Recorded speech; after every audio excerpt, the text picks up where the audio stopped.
Have you ever sat on that crinkly paper? The paper on the exam table. Yeah, exactly. That paper covering the examination table in the doctor's office. You're sitting there waiting for the door to open, and you just wonder what exactly is going to happen in the next 15 minutes. We have absolutely all been there. Right. You're feeling a bit vulnerable, maybe slightly anxious. And when the doctor finally walks in, it often feels like they're running a highly rehearsed script. They're moving through a checklist you can't see. Exactly. But what if I told you that they actually are? Because they absolutely are. Welcome to this deep dive. Today, we're going to decode the hidden mechanics behind every single doctor's visit you have ever had. It is a massive topic. It really is. Our mission today is incredibly specific. We want to transform you, the listener, from a passive patient into an active participant in your own healthcare. Taking you off the sidelines. Right. We're going to hand you the exact playbook that medical professionals are trained to use when they think, communicate, and make decisions with you.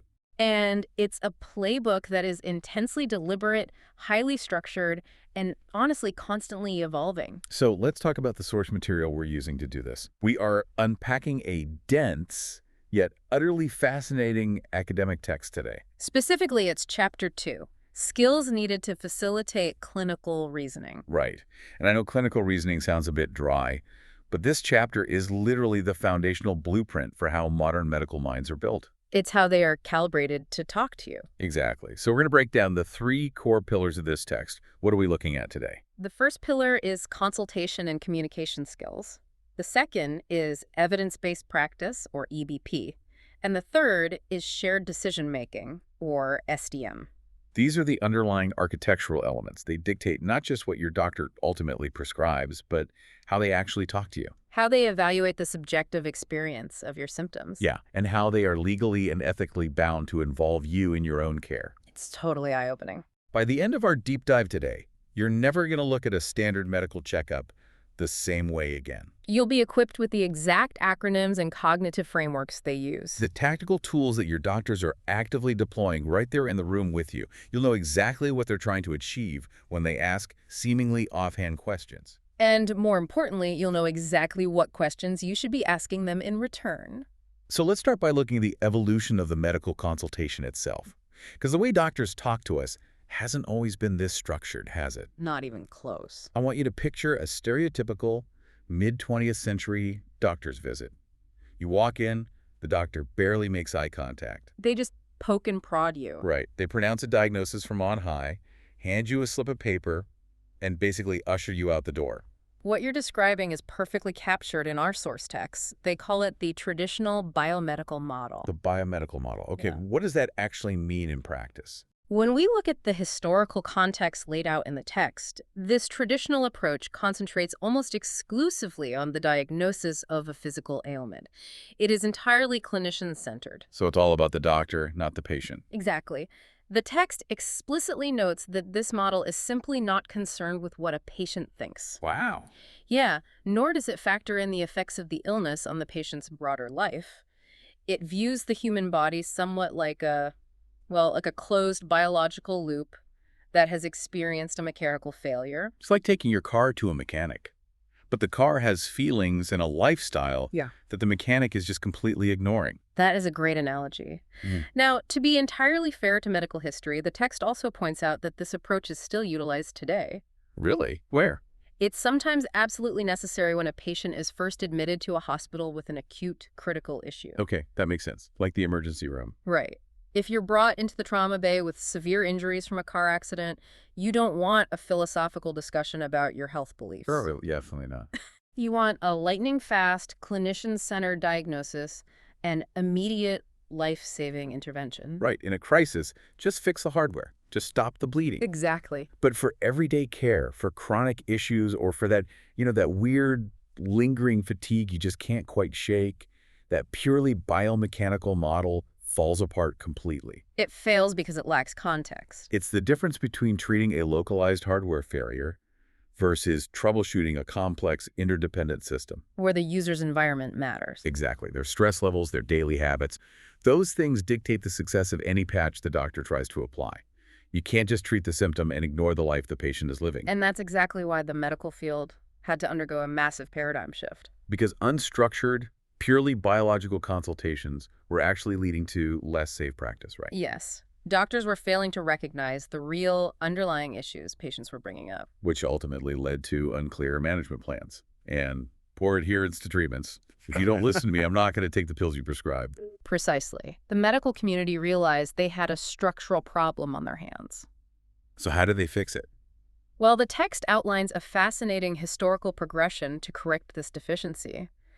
They recognize that while no single model is perfect for every scenario, having a definitive structure is absolutely vital for safe practice. Yeah, they needed a roadmap. Right.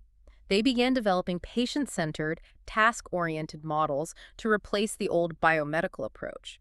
And one of the pioneering frameworks highlighted in the text is the Pendleton model. The Pendleton model. What year was that introduced? 1984. 1984. I mean, it feels like ancient history in medical terms, but looking at the text, this was revolutionary for its time. It really was. Pendleton's model was specifically designed to force the clinician to involve the patient in decision-making processes. And to actively encourage the patient to take ownership of their problem. Okay, let's unpack this because this is where the strict mechanic analogy is dismantled. This is where the messy human element is officially brought into the exam room.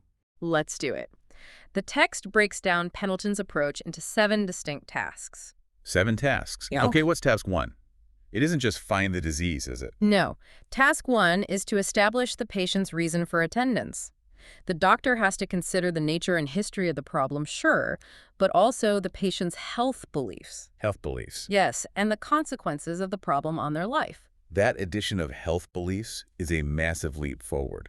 Task 2 builds on that, right? It does. Task 2 requires the doctor to consider other problems. They aren't just looking at the primary complaint. So I come in for a headache. They aren't just looking at my head. Right. They have to actively look for continuing problems or underlying social issues that might be exacerbating the physical symptoms. Okay, so that's gathering the human context. Yeah. What are tasks 3 and 4? Tasks 3 and 4 move into action. The clinician and patient must choose an appropriate management plan for each problem. Wait, the clinician and the patient. Exactly, and work together to achieve a shared understanding of that plan. It's no longer just a doctor dictating orders, it's a negotiation. It's a dialogue.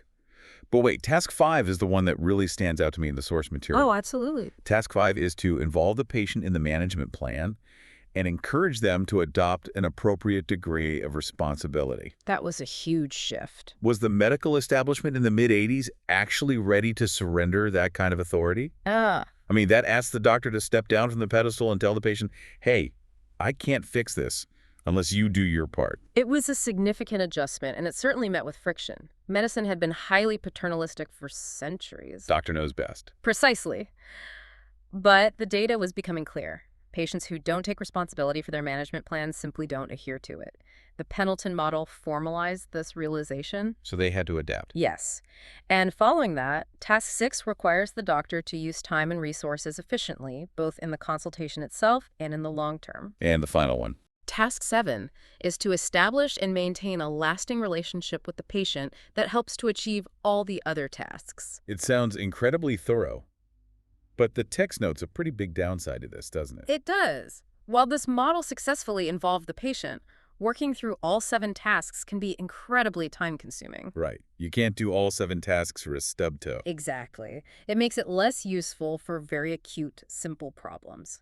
But as a foundation for modern, empathetic practice, Pendleton completely changed the game. And the evolution didn't stop there. Just 3 years later, in 1987, we get the Neighbor model. The Neighbor model, yes. If Pendleton was the comprehensive checklist, the Neighbor model feels like a psychological masterclass. That's a great way to put it. The premise here was to allow the clinician to consult more skillfully, efficiently, and intuitively. It took the spirit of Pendleton but streamlined it. Into 5 core elements that really speak to uncovering the patient's unspoken agenda. Those 5 elements are connecting, summarizing, handover, safety netting, and housekeeping. I want to spend some real time on 2 of these. Which 2? Safety netting and housekeeping, because they represent a profound shift in how we understand the cognitive load of being a doctor. They are arguably the most impactful elements of the Neighbor model. Let's start with safety netting. Okay, what is safety netting in this framework? In this framework, safety netting is essentially the formal management of uncertainty. Because medicine is rarely absolute. Exactly. The clinician and patient have to plan together for what happens if things do not go as expected. It's about empowering you, the patient, to be acutely aware of specific worrying signs or symptoms. So I know what to look out for. Yes. It ensures you know exactly what to do and when to do it if your condition worsens. It shifts the end of the consultation. Instead of a dismissive, take these pills and you'll be fine. Which is very old school. Right. It moves to a highly structured, take these pills, but if your fever spikes again by Thursday, or if you experience shortness of breath, here is the exact action you need to take. It builds a safety net of concrete knowledge. This drastically reduces the patient's anxiety once they leave the clinic. It provides a cognitive anchor. As a patient, there is nothing worse than sitting at home at 2 a.m. wondering, is this side effect normal or should I be at the emergency room? Safety netting preempts that panic. It really does. But the element that absolutely blew my mind when reviewing the source material is housekeeping. Housekeeping. Yeah. According to the Neighbor model, housekeeping isn't for the patient at all, is it? Not at all. It's strictly for the clinician. It is defined as the act of acknowledging and dealing with emotions arising from the consultation before seeing the next patient. Let's think about the implications of that for a second. Apply that to your own professional life. If you, the listener, have a terrible, stressful, high-stakes meeting with a client, And you immediately jump onto a Zoom call with your team without taking a breath. right, you are dragging all that emotional baggage into the new room. Your patience is shot. Your focus is fragmented. Now amplify that by 1,000 for a medical professional. In medicine, the emotional whiplash is extreme. Tell me about it. A doctor might be delivering a devastating cancer diagnosis in one room, Just a horrific conversation. and 3 minutes later, they are expected to walk into the next room to cheerfully examine a healthy newborn. How do you even do that? If we connect this to the broader concept of clinical reasoning, a doctor whose mind is clouded by the tragedy, stress, or even just the complex frustration of the previous patient, they cannot effectively evaluate the symptoms of the current patient. Cognitive bleed over leads to diagnostic errors. Exactly. The Neighbor model explicitly formalizes this psychological reset. It forces the medical community to recognize the physician as a vulnerable human being. Someone susceptible to emotional fatigue, not Mhm. just an impenetrable diagnostic machine. Right. They need a moment to process. It's brilliant because it mandates empathy for the provider, so they can maintain empathy for the patient. Exactly. So we have Pendleton in 84 laying the groundwork, Neighbor in 87 focusing on the psychological intuition. And then we arrive at the comprehensive heavyweight of them all The Calgary-Cambridge model. from 1996. The source text describes this as taking the connecting and rapport-building elements of Neighbor, but incorporating incredibly detailed evidence-based communication techniques. It is a highly structured, almost exhaustive framework. It looks comprehensively at the physical, psychological, and social aspects of the consultation. So how is it broken down? It's broken down into 4 distinct sequential steps. Initiating the session, gathering information, which notably includes the physical examination itself, explanation and planning, and finally, closing the session. Okay, 4 steps. Seems straightforward. But what truly sets the Calgary-Cambridge model apart and why it's so heavily emphasized in the text are the 2 continuous threads that run parallel through the entire consultation, Threads. What are they? providing the consultation structure and building relationships. Okay, providing structure and building relationships.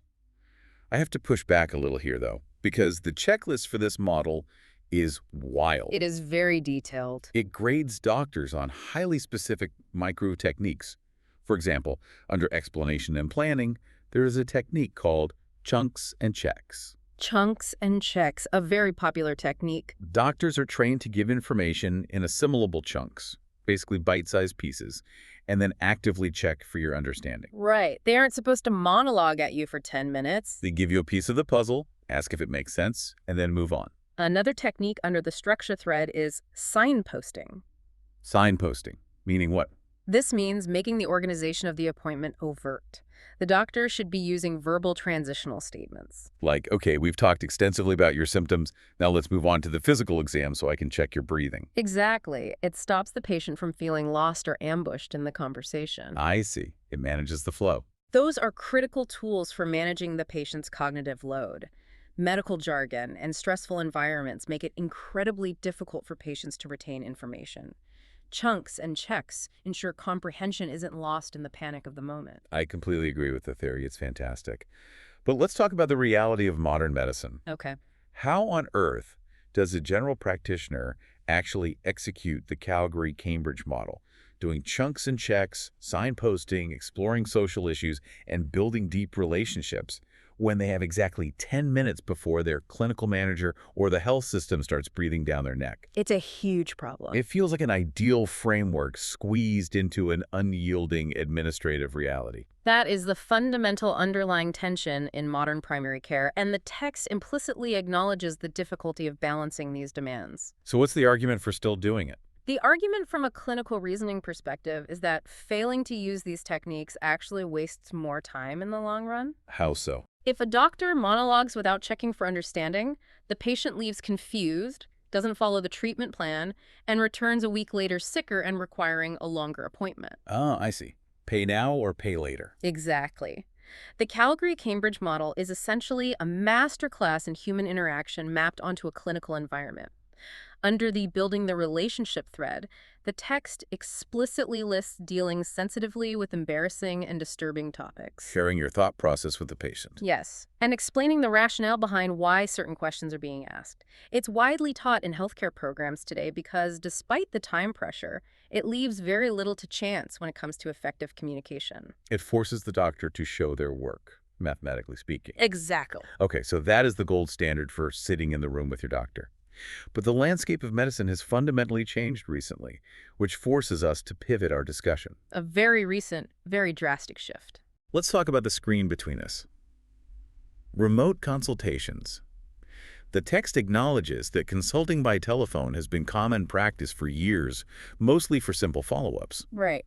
But because of the COVID-19 pandemic, video and online consultations have become universally available, and in some cases preferred, in general practice. The entire playing field of the consultation shifted from a private room to a screen or a speakerphone almost overnight. This rapid, massive shift necessitated strict rules of engagement to maintain patient safety, right? It did.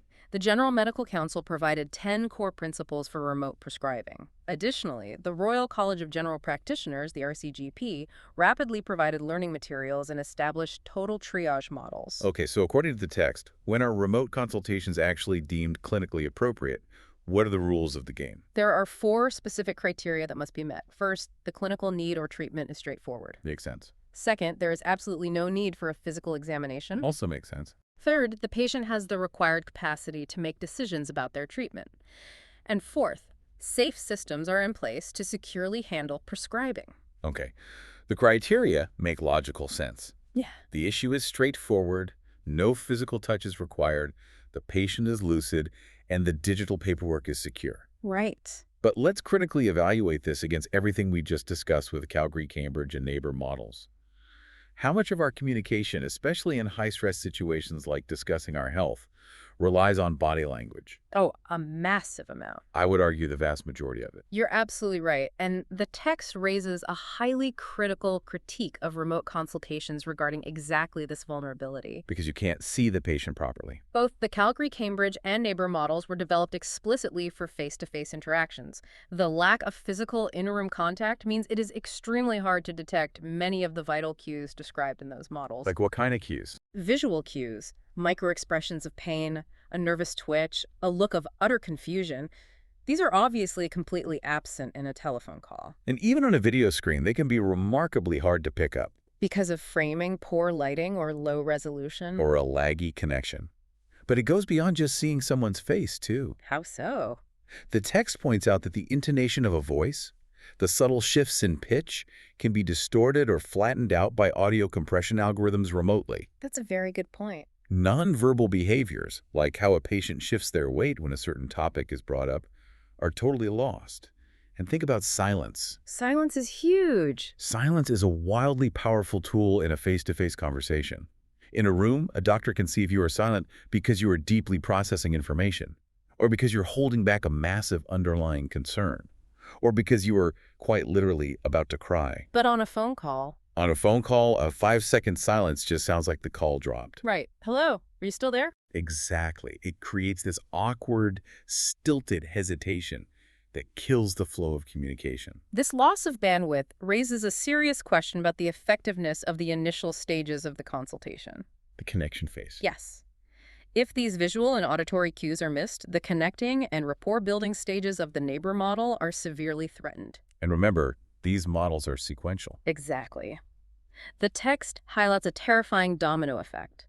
Failure at the connecting stage can impact the success of all subsequent stages. So if you don't connect early on, the whole visit falls apart. If the doctor fails to build rapport because they couldn't read your hesitation through a crackly phone speaker, you are far less likely to trust them enough to share your underlying fears during the gathering information phase. Your real reason for calling might never surface. Exactly. You're trying to do complex emotional housekeeping and delicate safety netting through a spotty Wi-Fi connection.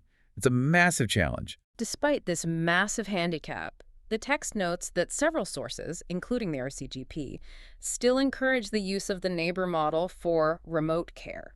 They just have to work twice as hard. Clinicians have to actively listen for the cues they can no longer see. So for you, the patient listening to this, what does this actually mean? It means you have to adapt your behavior. You have to be overtly, explicitly verbal. If the doctor gives you a chunk of information and you don't get it, you can't just furrow your brow and hope they notice. Because they won't see it. Right. You have to say out loud, I am confused by what you just said. Yeah. You have to over-communicate to bridge that remote gap. Exactly. The burden of clear communication is shared, but in a remote setting, the patient must be much more forthcoming with their internal state. So once the communication barrier is breached, whether in person or over Zoom, how does the doctor actually decide what to do with the information you've given them? How do they choose a treatment? Right. How are the actual medical decisions made? That brings us to the concept of evidence-based practice. Here's where it gets really interesting. Evidence-based practice, or EBP. You hear the phrase evidence-based all the time in modern marketing.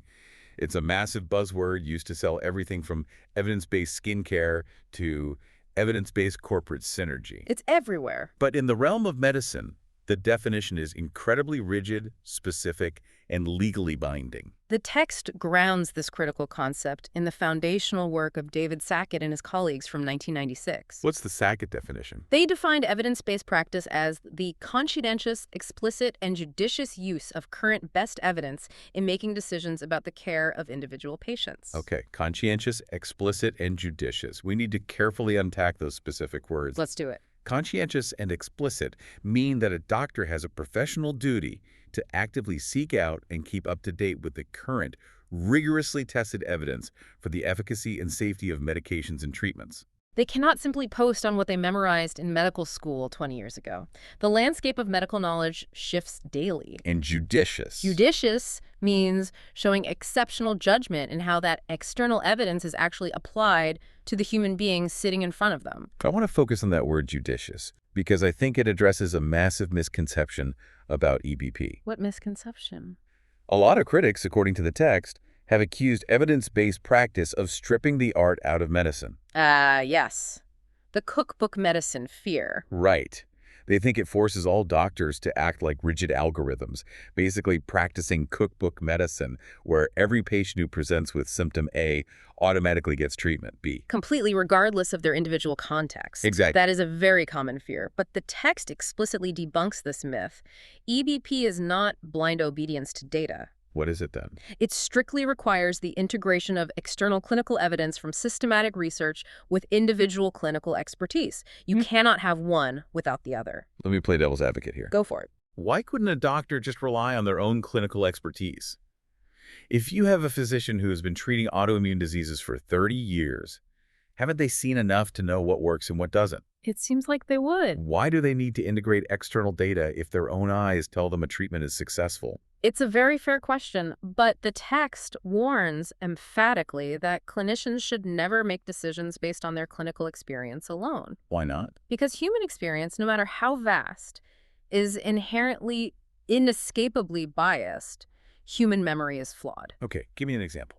For example, a doctor might prescribe a novel treatment and genuinely believe it works beautifully. Why?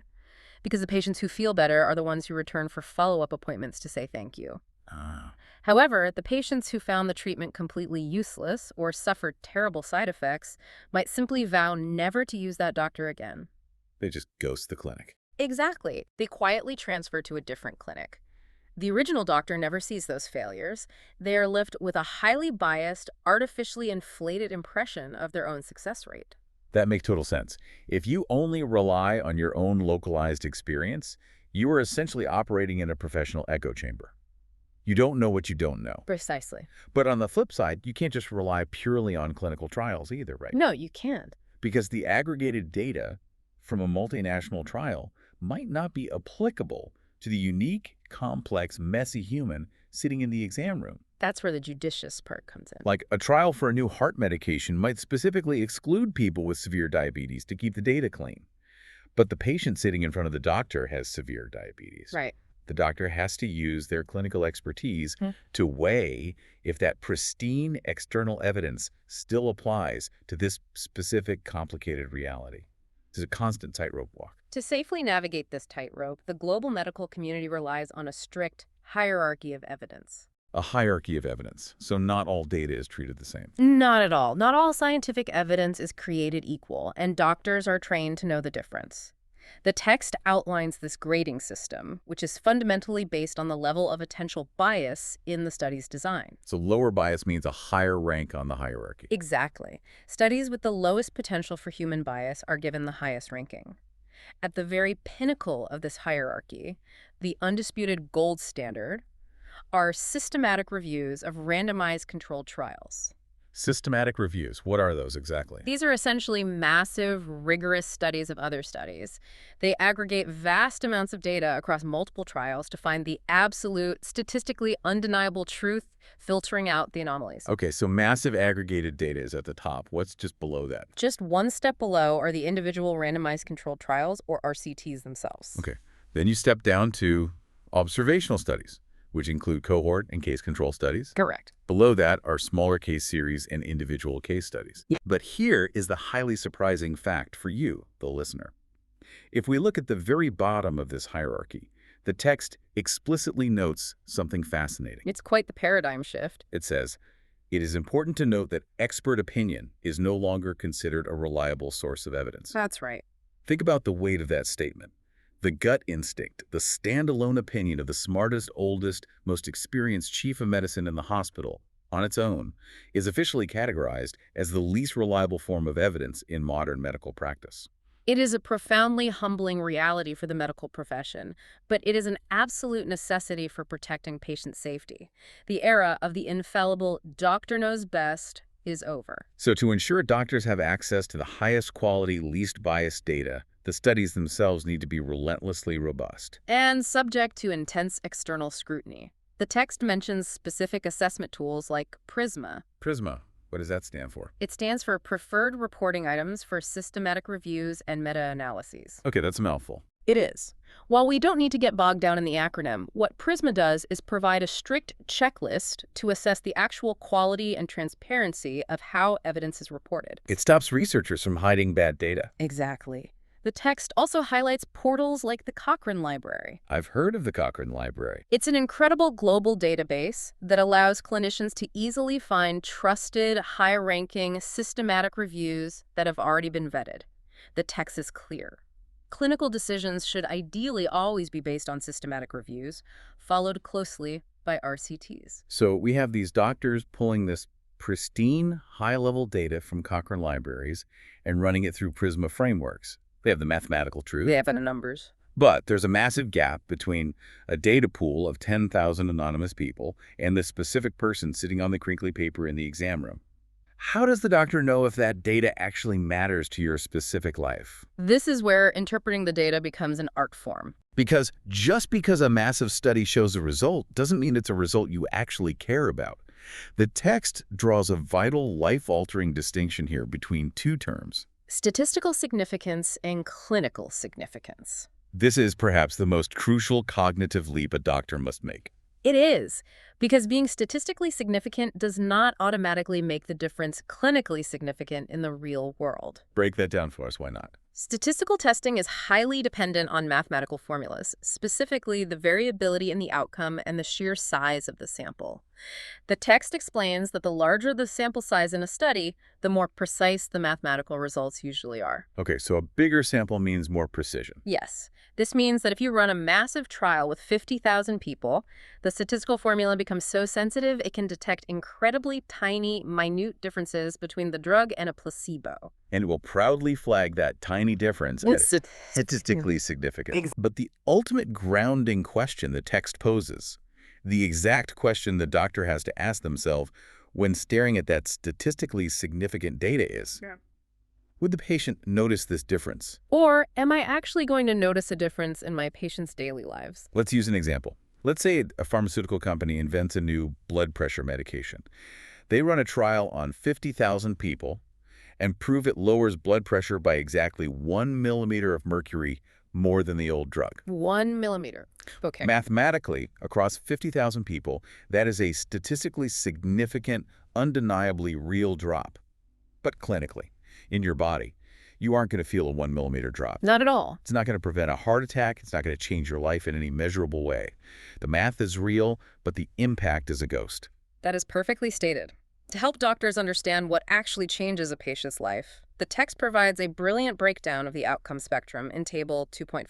Let's walk through that spectrum. When examining the outcome of any study, we have to look closely at the specific metrics used to measure those outcomes.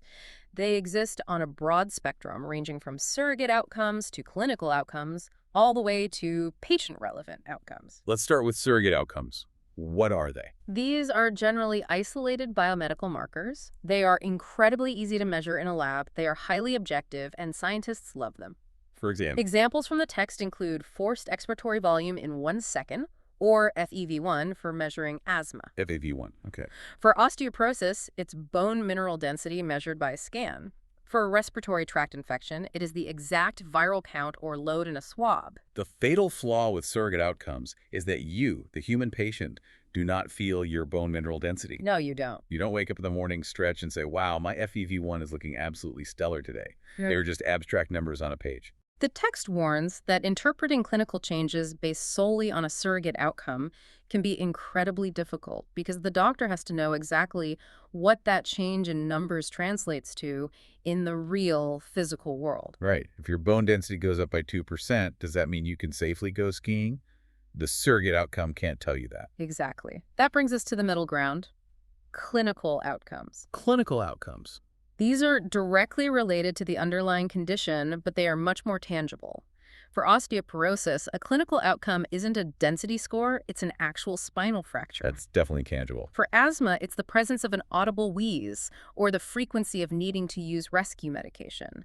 For an infection, it's a physical sore throat or a measurable fever. So it's the actual manifestation of the disease. And finally, we reach the far end of the spectrum. Patient-relevant outcomes. Patient-relevant outcomes. Arguably, the text states, these are the only things we ultimately want to change for a person. These include holistic outcomes, such as an improved quality of life, the total relief of pain, and the ability to undertake normal daily activities without impediment. So in the context of osteoporosis, the patient-relevant outcome isn't just avoiding a fracture on an X-ray. It's living without chronic back pain and having the mobility to walk to the grocery store. Exactly. For asthma, it's not a lung capacity metric. It's the ability to play a full game of soccer without collapsing. For a respiratory infection, it's the ability to comfortably go to work or school. And this creates a fascinating paradox that the text highlights. What's the paradox? Surrogate outcomes are highly objective, cleanly numerical, and easy to quantify, which makes them perfect for funding and publishing scientific studies. Oh, I see. But patient-relevant outcomes are incredibly subjective, messy, and the most difficult to measure reliably. Yet they are the only thing you, the patient, actually care about. Precisely. Your doctor has the immensely difficult job of bridging the gap between the pristine surrogate numbers in the Cochrane Library studies and the messy, patient-relevant reality of your daily life. And one of the most effective ways they are systematically trained to bridge this gap is by developing what's called a personal formulary. Yes, the concept of a P drug, or personal formulary drug. Tell us about the P drug. The text references the World Health Organization's Guide to Good Prescribing. This is a framework used globally to teach medical students a highly systematic, evidence-driven approach to selecting the absolute best medicine for a specific person. Moving away from just guessing or relying on pharmaceutical reps. Exactly. The WHO's approach demands that the doctor evaluate 4 specific criteria in order: efficacy, safety, patient suitability, and cost. I love the real-world example the text provides to illustrate this, because it takes all this lofty academic theory and grounds it in something incredibly relatable. It uses tinea pedis, Better known as athlete's foot. Let's run this common annoyance through the rigorous P-drug criteria. First up, efficacy. Efficacy. Does it work? The text compares two standard types of antifungal treatments: imidazoles, like clotrimazole and terbinafine. The doctor checks the systematic reviews and sees that there is no appreciable difference in how well they actually kill the fungus. Their efficacy is basically identical. Right. Since there's a tie, you move to the second criteria. The second criterion is safety. Again, the text notes that the external clinical evidence shows there are no significant differences in terms of safety profiles or side effects between these two topical options. Okay, so if efficacy is equal and safety is equal, the doctor must move to the third criterion, patient suitability. This is where we stop looking at the drug in a vacuum and start looking at how it integrates into the patient's actual life. We look at things like ease of use, convenience, and likelihood of adherence. And here we suddenly find a massive defining difference. A completely game-changing difference. Imidazoles usually need to be applied several times a day for several continuous weeks. Think about the friction that creates in a normal person's life. It's highly inconvenient. You are taking your shoes and socks off at work 3 times a day for a month. You're going to forget. You're going to get lazy. But terbinafine. Terbinafine only needs to be applied just once a day for a single week. Wow. Terbinafine is vastly more convenient for the patient. It requires significantly less behavioral change, which means the patient is far more likely to actually finish the treatment. It wins the patient suitability category hands down. Hands down. However, The framework demands we consider the fourth and final criterion: cost. right, The text notes that if these two drugs were the exact same cost, you would clearly prescribe terbinafine every single time due to its superior suitability. obviously. However, terbinafine is generally much costlier. There's the catch. Therefore, the most reasonable, ethically sound, and truly evidence-based approach is not for the doctor to arbitrarily make the financial decision for the patient. What should they do?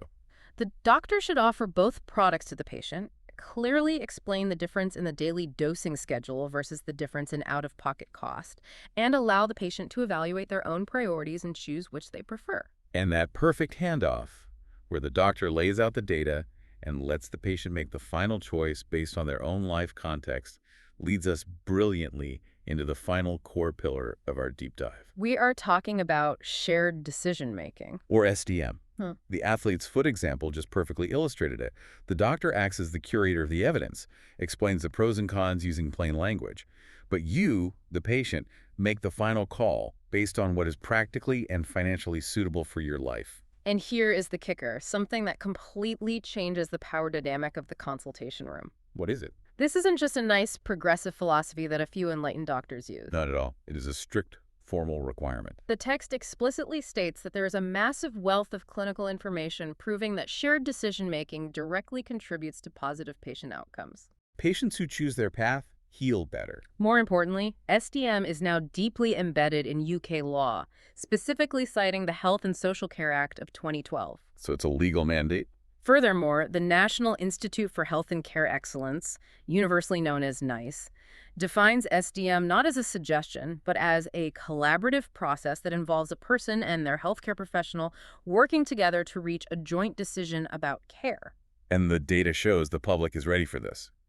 Surveys cited from 2020 and 2022 demonstrate that patients currently actively want to be much more involved than they historically have been in making decisions about their health. You want to be involved. You don't want to just be dictated to. And NICE actually provides highly specific guidance to healthcare providers on exactly how to embed this shared decision-making into everyday practice. They break the entire patient experience down into a timeline: before, during, and after the appointment. Okay, let's go through the timeline. What happens before you even walk into the room? Before you even walk into the room, the doctor's practice should proactively offer you resources to encourage you to think about what actually matters to you. What are your patient-relevant outcomes? What do you hope will happen as a result of the discussion today? What specific questions do you want to ask? They're even supposed to ask if you require someone to act as an advocate or a support person during the consultation. That's amazing prep work. What about during the appointment? During the appointment is where the core friction and collaboration of SDM happens. The guidelines clearly state the clinician must actively encourage the person to participate and specifically invite questions. They must explore the patient's ICE. I see. Ideas, concerns, and expectations. They can't just assume they know what you're worried about. They need to comprehensively discuss the pros and cons of all possible treatments and interventions, making sure to use those chunks and checks we discussed earlier. And crucially, from an administrative standpoint, they must make detailed records including exactly what the patient says or wants to happen. And they are required to share any referral letters written to other professionals directly with the patient. Total transparency. Yes. And after the appointment, the doctor's job isn't done. They have to provide appropriate, accessible resources to help you fully understand what was just discussed, provide clear details of who to contact if you have further questions or if the safety netting triggers occur, and ensure you are supported in the community. It is a completely radically collaborative model compared to the traditional biomedical approach. But let's get practical here. How do you, sitting at home or driving in your car right now, ensure this actually happens at your next visit? You can't just hope you get a doctor who follows the NICE guidelines perfectly. No, you need to drive the process. The text provides highly practical, tactical tools for you to take control. These are public campaigns designed specifically to force the system to empower you. First, there is the Ask 3 Questions campaign. Okay, what are the 3 questions? The Ask 3 Questions campaign is a brilliant cognitive shortcut. It encourages patients to take an active role by memorizing and deploying 3 specific questions during any consultation. Question 1, what are my choices? Question 1, what are my choices? Got it. Question 2, what is good and bad about each choice? Question 2, what is good and bad? And question 3, how do I get support to help me make a decision that is right for me? By simply asking these 3 questions, the patient effectively forces the consultation out of a paternalistic monologue and into a shared decision-making model. The doctor has to stop, lay out the options, and discuss suitability. It disrupts the script. It does. But the tool I really want you to write down, the ultimate acronym I want you to take to every single medical appointment for the rest of your life, comes from the It's Okay to Ask campaign. It is the BRAN mnemonic. BRAN. Whenever a doctor suggests a new medication, a diagnostic test, or a surgical procedure, you look at them and you ask for the BRAN. Let's break it down. B stands for benefits. What are the exact clinical and patient-relevant benefits of this treatment? Right. R stands for risks. Right. What are the side effects, the financial costs, the risks of this treatment? A stands for alternatives. Is there another way? Are there any alternatives I can try first, like a different drug or physical therapy? And perhaps the most powerful, disruptive, and often entirely overlooked letter in that entire mnemonic is N. N stands for nothing. The 4th question you must ask is, what happens if I do nothing? In the medical community, doing nothing, often formally termed watchful waiting, is a highly legitimate, evidence-based clinical choice. We have a profound psychological bias toward action. We feel like if we aren't taking a pill or doing a test, we are giving up. But by asking, what if I do nothing? You force the doctor to establish the baseline trajectory of your illness. It allows you to accurately weigh if the benefits and risks of the proposed intervention are actually worth it, or if your body will likely resolve the issue on its own with time. What if I do nothing? It is such an incredibly clarifying question. It completely strips away the panic of the moment.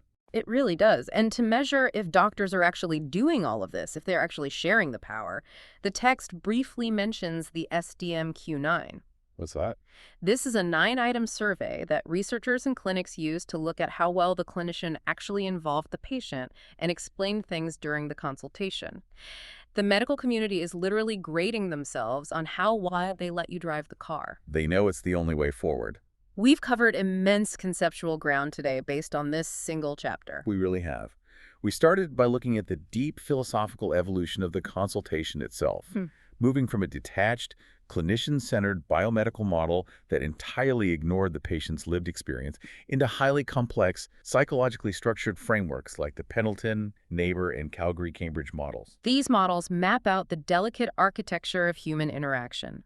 They demand that doctors do their own emotional housekeeping, systematically build rapport, and meticulously safety net their patients against uncertainty. We explored how the rapid post-COVID shift to remote telephone and video consultations actively threatens the very nonverbal communication cues that these models desperately rely on, requiring both doctor and patient to over-communicate to bridge the digital divide. We then decoded the strict, unforgiving hierarchy of evidence-based practice, revealing the humbling truth that a single expert's opinion now sits at the very bottom of the reliability ladder. While massive, systematically reviewed data rules the top, we learned that mathematical, statistical significance means absolutely nothing if you, the patient, cannot notice a tangible clinical difference in your daily life. And we explored how doctors use the WHO's P-drug criteria to weigh efficacy and safety against your personal suitability and cost, ultimately leading us to the legal and ethical mandate of shared decision-making. The ultimate takeaway here is that your medical consultation is a two-way street.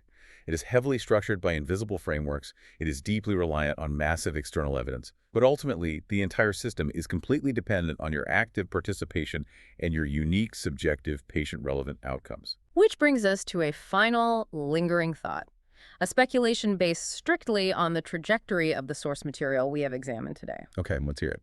If the localized expert opinion of the physician has indeed fallen to the absolute bottom of the evidence hierarchy, and if shared decision-making laws now legally require that patients be deeply actively involved in weighing the suitability and costs of their own care, this raises an incredible paradigm-shifting prospect. What's the prospect?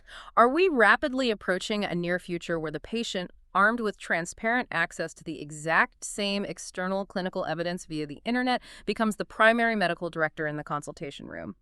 Will the doctor's role shift from being the ultimate authority figure to simply acting as an expert navigator, translating the data and charting the safest course to a destination that the patient alone has chosen? That is a deeply fascinating reality to ponder. You are no longer just a passive passenger on the examination table. You hold the map. Thank you for joining us on this deep dive. Please write down that brand mnemonic right now. Benefits, risks, alternatives, nothing. And bring it with you to your next checkup. Empower yourself, ask the hard questions, disrupt the script, and we'll catch you next time as we continue to explore the hidden frameworks shaping our world.